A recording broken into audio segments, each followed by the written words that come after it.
मेरा नाम आरोही है और जो मैं आज तुम्हें सुनाने जा रही हूँ, उसके बाद शायद तुम राजा रानी शब्द को कभी प्यार से नहीं सुन पाओगे।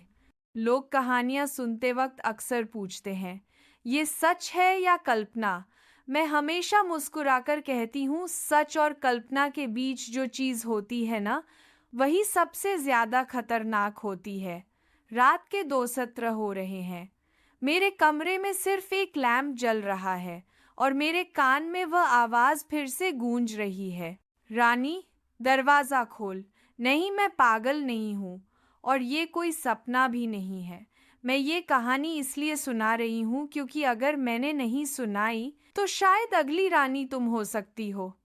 3 साल पहले की बात है। मैं एक ट्रैवल व्लॉगर थी, इतिहास और अलग स्थानों पर कंटेंट बनाती थी। भारत के लगभग सभी लोकप्रिय किलों को कवर कर चुकी थी। एक दिन मुझे एक अनाम ईमेल आया। विषय: रानी का किला। अगर हिम्मत है तो आओ। ईमेल में केवल एक चीज थी, एक पुराना हाथ से बनाया गया नक्शा। और नीचे लिखा था, इस किले की कहानी कोई राजा नहीं सुनाता, इसकी कहानी सिर्फ रानी बताती है।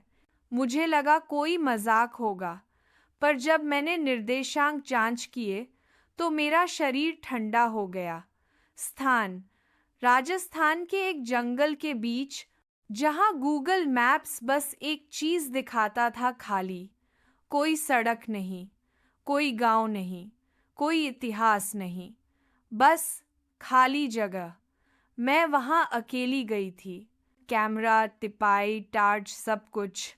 जंगल इतना शांत था कि मेरे फुटस्टेप्स भी मुझे डिस्टर्ब लग रहे थे। हवा चलती तो लगता जैसे पेड़ फुसफुसा रहे हों। और तब मैंने देखा, जमीन पर घुंघरू, पुराने, जंग लगे हुए, पर हिलाने पर आवाज आती थी। एक औरत के घुंघरू। कलीला सामने आया तो मेरी सांस अटक गई। वो टूटा हुआ नहीं था, वो बुझा हुआ लग रहा था, जैसे कोई जिंदा चीज जिसे नींद से जगाना मना हो। गेट पर एक लाइन लिखी थी जो मैंने पहले नोटिस नहीं की, यहाँ राजा का राज खत्म होता है।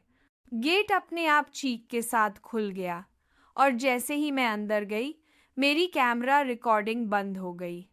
बैटरी फुल थी। किले के अंदर एक बड़ा दरबार हॉल था और बीच में शीशा, पूर्ण दीवार दर्पण। उसमें मैं अकेली नहीं थी। मेरे पीछे एक औरत खड़ी थी, लाल जोड़ा, सिर पर मुकुट और आंखों से काला खून बह रहा था। मैं पलटी, कोई नहीं था। दोबारा शीशे में देखा, वह औरत मुस्कुरा रही थी और तब उसने बोला, मैं रानी वायुना हूँ और तू मेरी जगह लेने आई है। रानी ने मुझे अपनी कहानी सुनाई और हर लफ्ज के साथ किला और ज्यादा ठंडा होता गया। राजा वीरेंद्र बाहर से न्यायप्रिय, अंदर से भूखा। उसे पावर चाहिए थी, अमर होने की भूख। उसने तांत्रिकों से कहा, अगर मेरी रानी की बलि देनी पड़े तो भी चलेगा। रानी वायुना को जिंदा दीवार में चुनवा दिया गया। उस रात किला रोया था और राजा अगली सुबह अपनी ही तलवार से कट गया। रानी की आत्मा बंधी रही, वह अकेली नहीं जाना चाहती थी।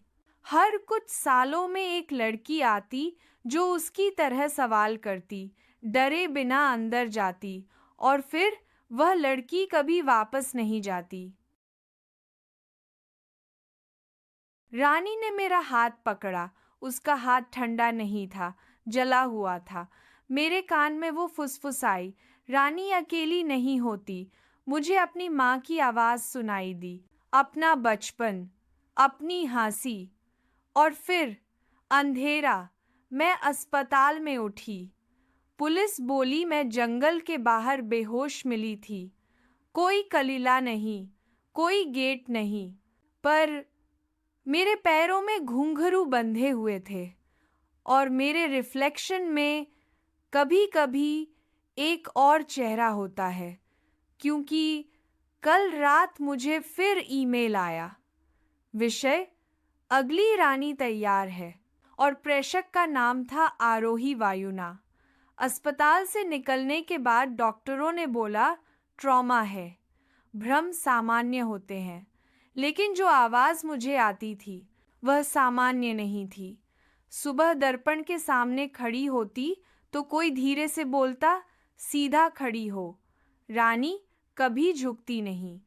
रात को सोते वक्त मेरे पैर अपने आप बिस्तर के नीचे से लटक जाते, जैसे घुंघरू पहनाने की जगह बना रहे हो। और सबसे अजीब बात, मैं राजस्थान के इतिहास चैनल देखने लगी थी, पर जब भी रानी शब्द आता स्क्रीन अपने आप ब्लैक हो जाती। एक दिन मैंने नोटिस किया, मेरे पैरों के तलवों पर पुराने जले हुए निशान उभर आए थे, बिल्कुल वैसे ही जैसे किसी को जिंदा दीवार में चुन दिया गया हो। जब मैंने उन निशानों को टच किया, मेरी आंखों के सामने एक सीन फ्लैश हुआ। दरबार हॉल, लोग खड़े हैं सर झुकाए, और मैं लाल जोड़े में चीख रही हूँ, पर आवाज बाहर नहीं आ रही। उस दिन मुझे समझ आया, रानी सिर्फ यादें नहीं देती, वह अपना दर्द भी बांटती है। तुम सोच रहे होंगे, राजा तो मर चुका था ना? नहीं, राजा कभी मरता नहीं, वह सिर्फ रूप बदलता है। मुझे उसका पहला इशारा तब मिला जब मुझे एक ब्रांड सहयोग के लिए एक विरासत महल में रहना पड़ा। रात के 1:40 पर किसी ने मेरे कमरे का दरवाज़ा खटखटाया। मैंने पीफोल से देखा, एक आदमी था, रॉयल शेरवानी पर चेहरा बिल्कुल स्मूथ, आंख, नाक, मुंह जैसे किसी ने मिटा दिया हो। उसने सिर्फ इतना कहा, रानी बिना राजा के अधूरी होती है।